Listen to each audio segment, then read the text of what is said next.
I'm standing in what used to be my family's heartbeat. Cedar beams lie splintered like broken ribs across the mud. Shards of window glass catch the sunset glittering like tears. 5 days ago, while I stood beside my father's coffin in Memphis, a bulldozer flattened 60 years of memories. No warning, no permit, no right. Just arrogance, diesel fumes, and a laminated sign that read, "Non-compliant structure removed by order of the Pinewood Shores HOA." The sound still plays in my head, metal against wood. My grandfather's hand-carved railing crushed under steel. That railing took him 3 winters to finish. They thought I'd come home too grief-stricken to fight back. They thought I was just another powerless homeowner. But what Constance Whitmore, the self-appointed queen of the HOA, didn't know was that I'm the county building inspector. Every demolition permit crosses my desk, every code violation, every inspection record, mine. So when they bulldozed my cabin without a single legal document, they didn't just destroy my past. They handed me the evidence to end theirs. They tore down my legacy while I buried my father. Now I'm going to make sure they learn what happens when you bulldoze the wrong man's home.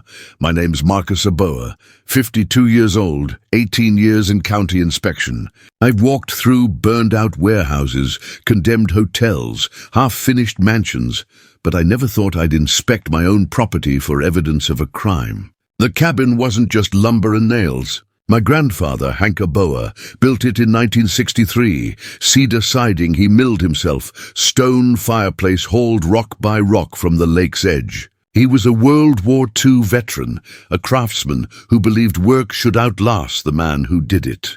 Every summer, I'd come up from the city and help him sand boards until my arms ached. We'd fish at dawn, eat fried trout for breakfast, and sit on the porch he carved by hand. After he passed, my father kept the cabin exactly as it was. Same tool shed, same creaking screen door. When Dad died of a heart attack last month, I thought at least the cabin was still there. One piece of family history nobody could take. I was wrong. Pine Creek Lake used to be quiet country water. Then developers bought the surrounding forest and dropped in 87 beige McMansions. The place got a new name, Pinewood Shores, and along with it came the HOA, dues, fines, and a president with a clipboard crown. Constance Whitmore, 62, Boston transplant, white Lexus, a smile polished sharper than glass. She ran Pinewood Shores like a private kingdom, rules about mailbox colors, lawn height, even the shade of holiday lights. To her, control wasn't responsibility. It was oxygen. My grandfather's cabin sat right on the edge of her empire, older, smaller, real wood instead of vinyl. It didn't match her manicured vision. 3 days after my father's funeral, a certified envelope arrived. Notice of non-compliance and remediation requirement. According to the HOA, my structure was a visual blight negatively affecting community property values. I had 14 days to repaint it beige. Tear down the dock and remove the old shed, or they'd remediate it for me and bill the cost. I remember laughing, a dry, disbelieving sound. The cabin predated their covenant by 43 years. The law calls that grandfathered, and if anyone in the county knew what that meant, it was me. Still, I tried reason first. The emergency board meeting was held in Constance's marble-floored living room, the clubhouse, she called it. 6 board members sat in a row, pretending they were the Supreme Court of Lawn Care. I brought my documentation, 1963 building permit, survey maps, original deed. Constance didn't look at a single page.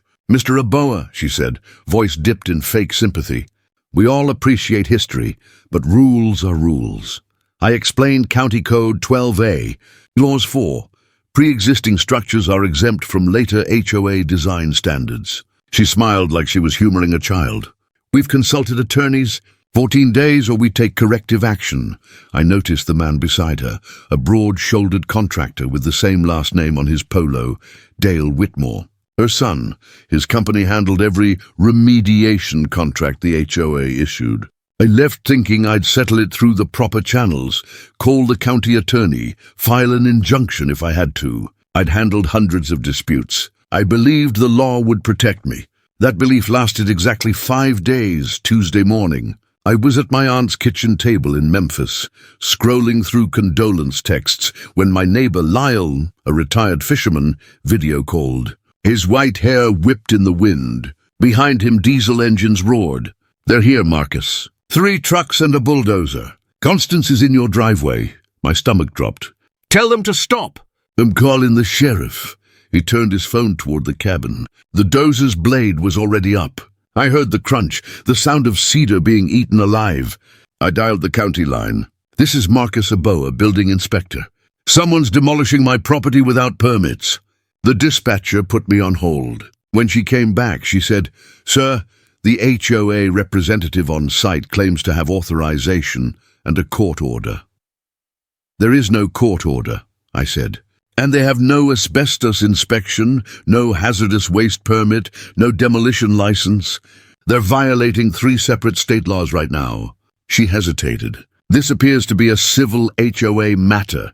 Civil. That word felt like a slap. By the time I landed back home that night, the cabin was gone, flattened to a grey smear of dust and nails. The air still smelled like diesel and cedar. The moonlight caught on broken glass like stars scattered in dirt. I walked the slab where the living room used to be, crunching over splinters and memory. A laminated sign fluttered beside the foundation, per Pinewood Shores Bylaw 14.3, non-compliant structure removed. Restoration cost $32,700, invoice to follow. They'd destroyed my home and planned to bill me for it. I knelt, picked up a piece of railing, could still feel my grandfather's chisel marks. My grief shifted, hardened into something colder, cleaner. That was the moment I stopped being a son in mourning and became an inspector on a mission. I pulled out my phone, opened the county permit database. Search 47 Lakeshore Drive. File demolitions, 0. Asbestos clearance, 0. Waste disposal authorization, 0. 3 felonies documented. I took photographs of everything, the bulldozer tracks, the debris piles, the sign with Constance's signature. Evidence, not anger. People think inspectors are bureaucrats with clipboards. We're really archaeologists of mistakes. Every broken beam tells a story. This one screamed crime scene. At dawn, I drove to the sheriff's office. Detective Carla Reyes, an old partner from code fraud cases, met me at the door. "I heard," she said softly. "Marcus, I'm so sorry." I handed her the photos. "This isn't a zoning violation, Carla. It's felony destruction of property and illegal waste disposal. They tore down asbestos siding next to a lake." She studied the pictures. "You're right. I'll open a file. But HOA cases get messy. Get a lawyer." "I already know who," I said. Judith Kwan's office sat above a dry cleaner downtown. The hallway smelled like starch and determination. She was in her late 50s, Korean-American, glasses on a chain, reputation like a wrecking ball for corrupt HOAs. She listened without interrupting while I laid out the facts. When I finished, she leaned back, steepling her fingers. Constance Whitmore finally overplayed her hand. "We'll hit her civil and criminal. First step, sunshine law request for every financial document that HOAs filed in 5 years. When people break one rule this badly, they're usually breaking 10 others." Her calm certainty steadied me. For the first time since the funeral, I felt a plan forming. That evening, I drove back to the lake. The water reflected the moon like nothing had happened. But standing there, I realized the HOA hadn't just bulldozed wood and stone. They'd bulldozed legacy. I ran my hand across the concrete slab. "You built this to last, Grandpa," I whispered. "So will justice." Then I took out a notebook and wrote 3 words at the top. Document, expose, bury. Below them, bullet points formed, fast and neat. File official police report with evidence package. Partner with Judith Kwan for civil litigation. Conduct internal inspection audit of every Whitmore and Sons property in my district. Gather public support from affected homeowners. Find the paper trail they think no one will look for. When I closed the notebook, dawn light was starting to bleed across the water. They'd stolen my sleep, my peace, and my father's resting place. But they'd also given me something else, purpose sharper than grief. I wasn't going to yell on a sidewalk or spray paint revenge on Constance's mailbox. I was going to out-paperwork her into oblivion. The next morning, County Hall buzzed like always. Phones ringing, printers jamming, the smell of burnt coffee. I clocked in on time, logged my hours, and acted like nothing had happened. Constance wanted chaos. I gave her bureaucracy. In my email queue sat 12 pending inspection reports, including 4 on properties built by Whitmore and Sons Construction. Sometimes fate signs its own warrants. I scheduled field visits for the following week, smiled to myself, and hit send. By the next week, Pinewood Shores was buzzing for reasons none of them could name yet. The air around that lake always smelled of pine and paint thinner, but lately it carried something sharper: fear. Contractors were whispering that county inspectors had started popping up unannounced. Nobody knew that I'd scheduled every visit myself.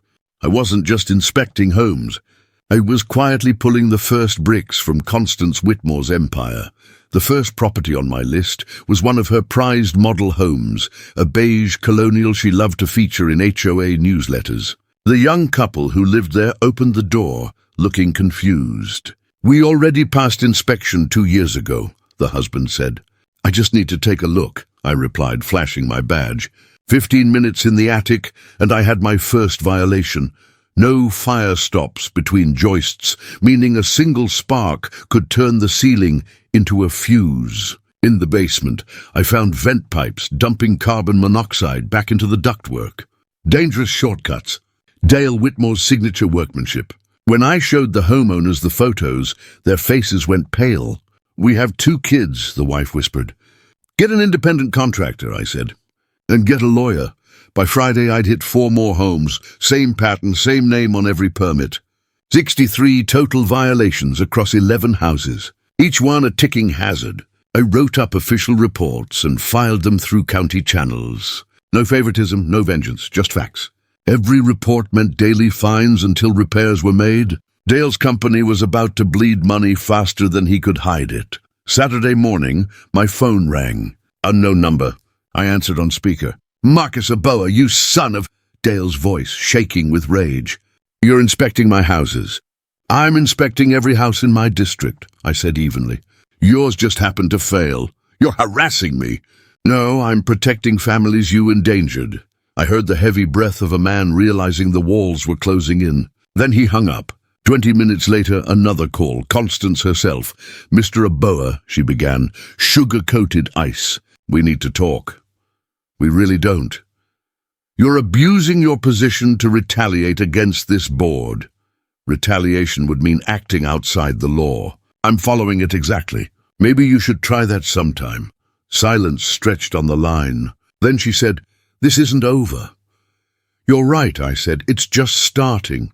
That night I couldn't sleep. The glow of my laptop painted the kitchen blue as I scrolled through county databases, looking for anything that tied their money to the HOA account. Constance had been too bold to demolish a house legally owned and protected. There had to be more beneath the surface. Around midnight, my phone buzzed. Judith Kwan. "Marcus," she said, voice alive with energy. "You're going to want to see this." Her office looked like a crime lab, spreadsheets taped to the walls, highlighters bleeding color everywhere. "I filed that sunshine law request," she said. "They tried to stall, but had no legal ground. We got 3 years of financials." She spun her laptop around. "Pinewood Shores collected $470,000 in annual dues. Only $290,000 documented expenses. That's $180,000 a year missing," I said. "$500,000 total," Judith nodded. "And look where it went. Dale Whitmore billed $94,000 for landscaping. Market rate's $28,000. The HOA also paid $47,000 in legal fees to a man disbarred in Massachusetts, Constance's brother-in-law, and $18,000 for Constance's personal expenses, spa days, dinners, her Lexus lease." She clicked one more tab. "But this is the real prize." An email appeared, dated 3 days before my cabin was demolished.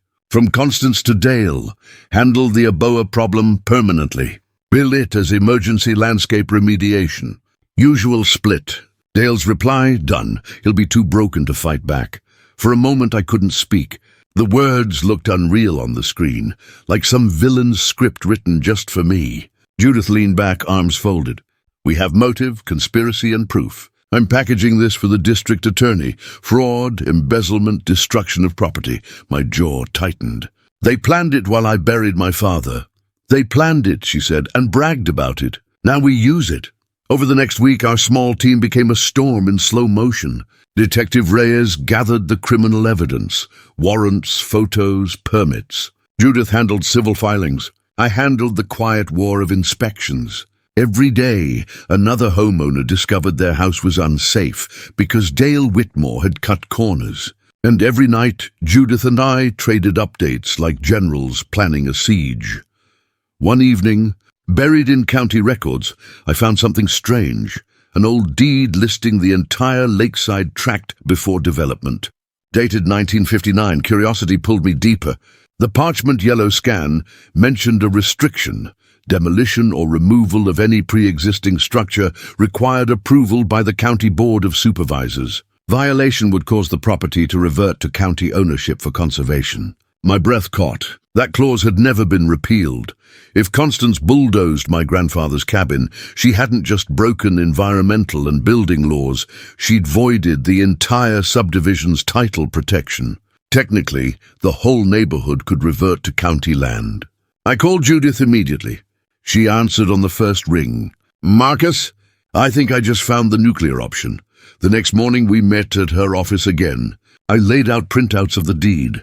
This restriction predates the developer. It still runs with the land. Constance's demolition violated it. Judith's eyes widened.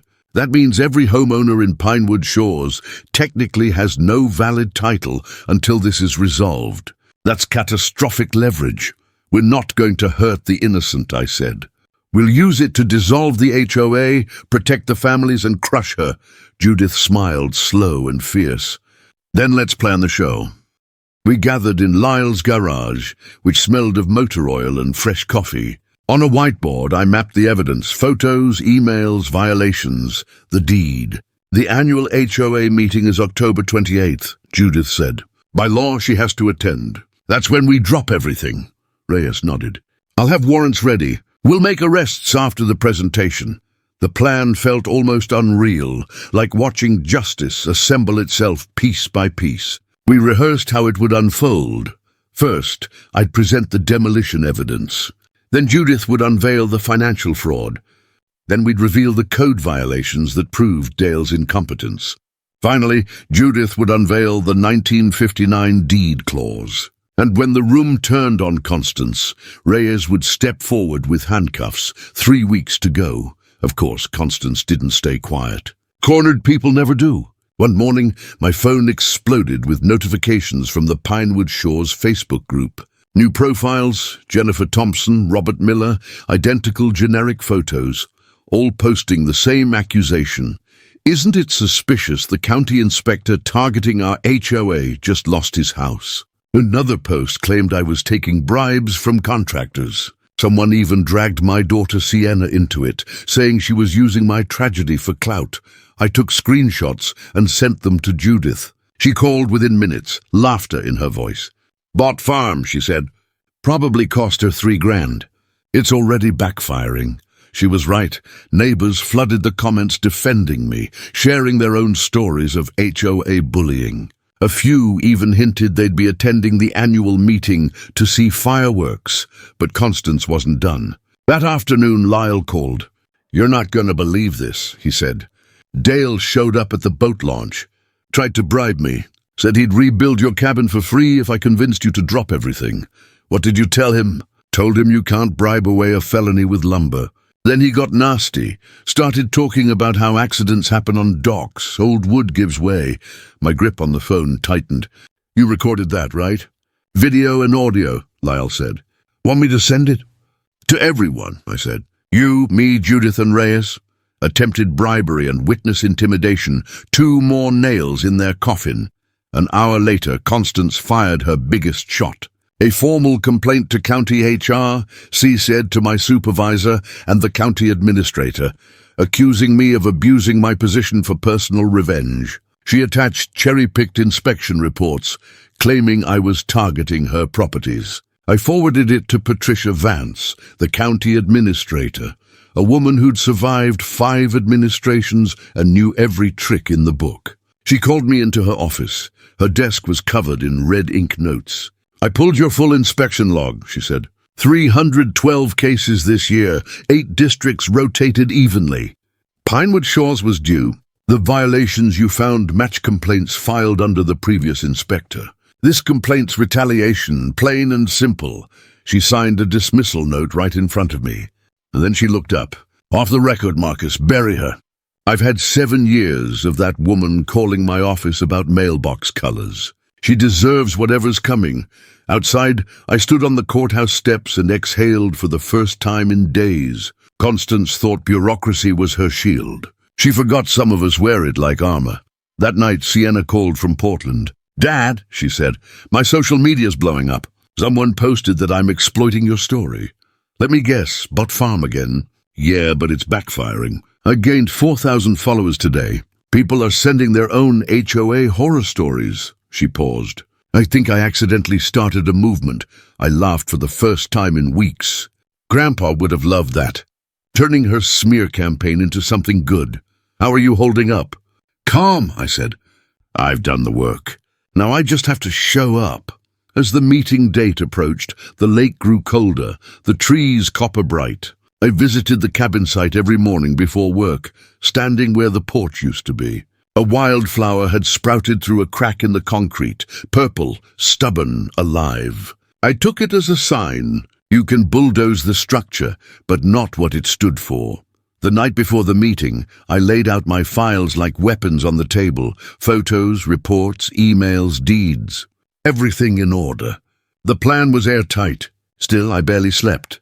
At sunrise, I poured coffee, looked out the window toward the lake and whispered to my father's memory, "Tomorrow, we finish this." The community center felt like an arena. Folding chairs clicked, cameras whirred, and the hum of 50 conversations dropped to a low electric buzz as more people squeezed in. I walked in and felt the room tilt with attention, sympathy, curiosity, anger. Lyle was front row, Nova beside him, Judith at a side table with 3 laptops like a command post. Detectives stood in the back, plain clothes and ready. Constance sat at the head table in a white blazer and pearls, her smile tight. Dale fidgeted beside her, sweat darkening the collar of his polo despite the AC. They didn't look like criminals. They looked like people who'd been caught misplacing receipts. That difference would matter in a courtroom, but tonight the room would be its own judge. I asked for 5 minutes under state statute to present evidence of fiduciary breach. Voices mumbled, "Is that allowed?" But Judith cut through the noise. The projector clicked on. First slide, my grandfather's cabin in full summer light. The camera had been merciful. It made the place look more alive than it had in death. I let the image sit for a beat and then cued Lyall's footage. The bulldozer blade came up on screen. The porch splintered. The railing, my grandfather's railing, snapped like a twig. There were gasps. We played the clip twice so people could see Constance standing in the driveway, clipboard in hand, barking directions. You could hear the mechanical crunch over the phone, metal versus wood. When the video ended, I walked them through the county database entries. No demolition permit filed. No asbestos inspection. No hazardous waste authorization. I explained simply what should have happened before any demolition: environmental containment, certified disposal, permits, notifications. I spoke slowly, measured. This wasn't rhetorical theater. It was a crime scene briefing. People leaned forward. Kids in the back, pulled by parents, looked bored, but the adults were riveted. I didn't need to yell. The evidence spoke with its own gravity. Judith followed. She had the spreadsheets in big, colorful infographics. Money in one column, what it paid for in the next. Pinewood Shores collected $470,000 a year in dues. Only $290,000 of expense was documented. The disparity had nowhere legit to hide. She clicked through line items like a surgeon. $94,000 to Whitmore and Sons for landscaping when market rates were a third of that. $47,000 to a disbarred lawyer tied to Constance's family. $18,000 in administrative expenses that matched her Lexus lease payments and spa bills. The room murmured. Judith's voice was clinical, then sharp. "This isn't bookkeeping errors. This is embezzlement and self-dealing. Then came the smoking gun email, projected giant on the screen. Constance to Dale, handle the ABOA problem permanently. Bill it as emergency landscape remediation. Usual split. Dale's reply, done. He'll be too broken to fight back. The words sat in the air like a confession. Someone shouted, you did this! Constance tried to wave her hands, to claim context, but the audio file cut the air.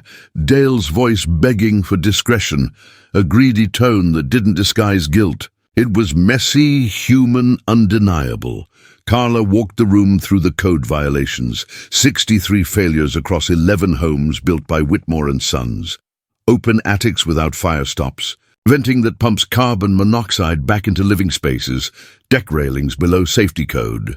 She had photographs taken during my inspections, holes in the framing, jerry-rigged ducts, nails placed where bolts should be. Mothers heard carbon monoxide, and pale faces turned toward husbands who had built playsets with their own hands. This was no longer about a single cabin. It was about safety and trust. Judith saved the heaviest blow for the end. She brought up the 1959 deed on screen. Paragraph 7 highlighted like an accusation. The original grant for the lake parcels contained an old restriction. Demolition or removal of any pre-existing structure required unanimous approval of the County Board of Supervisors. Violation could trigger a reversion clause. People read those words and the room inhaled as one. That means, she said, if Constance demolished a pre-existing structure without county approval, she potentially endangered title protections for every home here. Panic surged. I watched faces change from curiosity to fear, then to righteous anger. We didn't intend to make neighbors lose their homes. We intended to give them leverage to fix a rotten system. Judith explained the remedy: criminal prosecution for Constance and Dale, restitution paid from personal assets, HOA dissolution, replacement with a voluntary association, and county oversight. It was a plan to save the innocent while punishing the guilty. Shouts rose, then fell into a controlled, chaotic demand for action. Amid that noise, 2 uniformed deputies at the back stood, the metal of warrant packets visible at their belts. Carla took a step forward, showed her badge, and said, Constance Whitmore. Dale Whitmore, you are under arrest for fraud, embezzlement, conspiracy, criminal trespass, and destruction of property. The sound of handcuffs clicking was almost cinematic. Cameras flashed. Constance's eyes went wide. She mouthed something that might have been no, then blacked out into panic. Dale lunged. Lawyers stepped in, but the deputies were calm, like people who'd seen this before and knew what justice looked like in action. Outside, the live stream numbers spiked. The local TV trucks had cutaways of the arrest, the anchor breathless as if narrating a small-town tragedy. Inside, the room shifted. Not the same energy, less spectacle, more relief. Neighbors hugged. Mrs. Nova cried into Leol's shoulder with the force of someone who'd been carrying silent worry for years. We used the meeting room to do more than point fingers. Judith guided them through trust restoration. We proposed immediate steps: appointment of an interim board made of trusted neighbors, an independent audit of all HOA accounts, third-party inspections for Whitmore houses funded from seized assets. Lyle nominated 3 people: Nova for treasurer, Rebecca the teacher for secretary, Mr. Hernandez for president. The vote was almost unanimous, not because it was theatrical, but because people wanted to rebuild. The arrests were the climax, but the aftermath was the work. The DA moved fast. Charges piled up. Constance's real estate license was pulled. Public audits exposed bank transfers and receipts that couldn't be explained. Dale's contractor license was revoked. There was no magic moment where everything returned to normal. The next months were court dates, depositions, press that leaned on neighborhood pain points, and restitution calculations that took more spreadsheets than anyone wanted to track. But the essential truth was that the money she'd siphoned, $540,000 over 3 years, was recoverable. Banks froze accounts. The county seized assets tied to fraudulent invoices, and settlement negotiations slowly transformed into checks. When the recovered funds were finally distributed, most families received their share. Checks went out in January, averages varying by tenure. Some neighbors getting several thousand to cover repairs and peace of mind. A few legal specifics. Constance accepted plea deals on multiple counts and was sentenced to 3 years with 18 months minimum in custody. Dale took responsibility for fraud and got 2 years, along with civil judgments requiring him to pay for structural repairs. Legal consequences weren't about cruelty. They were about making sure those who used public trust for private gain couldn't repeat it. Healing looked different than vengeance. The county offered extended remediation timelines for Whitmore-built houses. No immediate evictions, but mandatory repairs paid by civil suits against Dale's assets. We organized a rebuild for my cabin that felt like something out of a country novel. On a bright Saturday in April, 23 families showed up with saws, sandwiches, coolers, and an attitude I hadn't seen since childhood: barn raising. Leol and a local woodworker used salvaged railing pieces to recreate my grandfather's design. Sienna took photos, squinting into the sun, laughing in a way that felt like a bridge across grief. Volunteers hammered and sang and joked, and by the end of the day the shell of the cabin looked like home again, same footprint. The scent of fresh cedar replacing diesel. The handrail carved in the style my grandfather taught. They all suggested we call the new dock Hank's Landing. The name stuck. We petitioned the county to enforce that conservation clause in a way that benefited everyone. A public dock, nature path, picnic area, because the deed that had once threatened the neighborhood's title became the tool to ensure the lake remained public and protected. The county agreed, provided criminal remedies, and restitution protected homeowners first. The community had turned the potential disaster into a conservation victory. Sienna's social media, which Constance had tried to weaponize, had the opposite effect. She started posting short clips about HOA abuses, photos of the rebuild, and small explainers on how to request financial records. Her follower count swelled into the tens of thousands. She turned the platform into advocacy for HOA reform. People across the state messaged stories: petty tyrants, ridiculous fines, corrupted boards. It wasn't just spectacle anymore. It became a movement. At the State House, lawmakers took note. A bipartisan bill, later nicknamed Hank's Law, moved through committees with strange speed. Its core reforms: mandatory HOA bond insurance, annual independent audits, simplified conversion from mandatory to voluntary associations, and stricter penalties for demolition without due process. The governor signed it beside a ribbon of cameras. He quoted my grandfather's name in his remarks, calling the law a small correction to protect the places we hand to future generations. I was there, camera-shy, but present. I thought of Grandpa and Dad both, and felt a softness under the armor I'd worn for months. Healing took small, tender forms.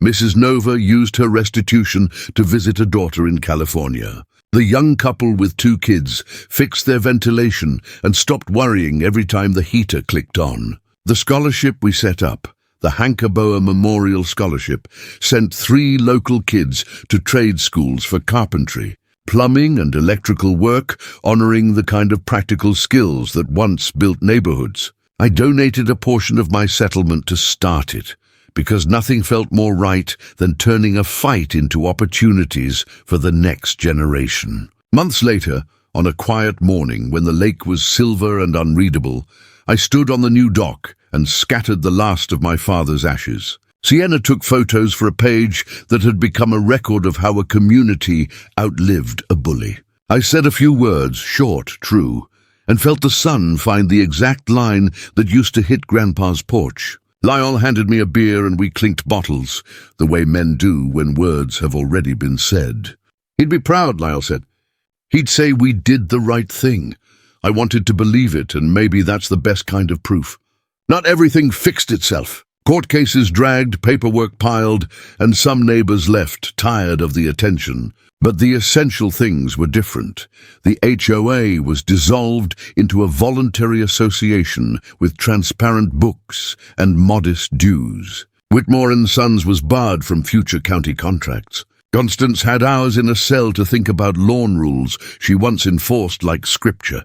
The lake felt lighter, as if something heavy had been lifted from it. I kept working as a county building inspector. Sometimes neighbors recognized me and asked advice. Sometimes I received envelopes with handwritten thank yous and bakery coupons. I kept Judith's card in my wallet. Detective Reyes got promoted. Sienna's platform turned into an advocacy channel that pushed for HOA transparency in other counties. The scholarship awarded its first 3 recipients on a small stage under a pavilion we built at Hank's Landing. We read the winners' names and handed out tool belts like diplomas. The applause felt like the only currency that mattered that day. People often ask what motivated me, not just the legal training or the instinct to document, but something simpler, when someone robs you of a sacred thing while you are keeping your family's rights. It wakes a very precise kind of anger, not the loud kind that breaks things for show, but the methodical kind that files records and subpoenas and wins slowly. Constance thought she could bury a family's past and bill it to their account. She was wrong. If you've watched this far, drop a comment. Have you ever had an HOA nightmare or seen corruption hidden behind bylaws? Tell it below. If this story helped you feel less alone, hit subscribe. We tell true neighborhood justice stories here, and we do it without the theatrics, just the facts that make a difference. If there's one thing I want you to leave with, you don't have to be helpless because they have a clipboard. You have rights, records, and sometimes, if you're lucky, a community willing to help rebuild what a bully tried to destroy. The lake is still there. The dock creaks in a comfortable way. The crows still argue over the oaks at dawn. Life goes on more honest now, a little louder with laughter. We built a place back where a place had been taken. The handrail has the same rough curve my grandfather taught me to make. When I run my thumb along it, I can still feel his chisel marks, worn, familiar, permanent.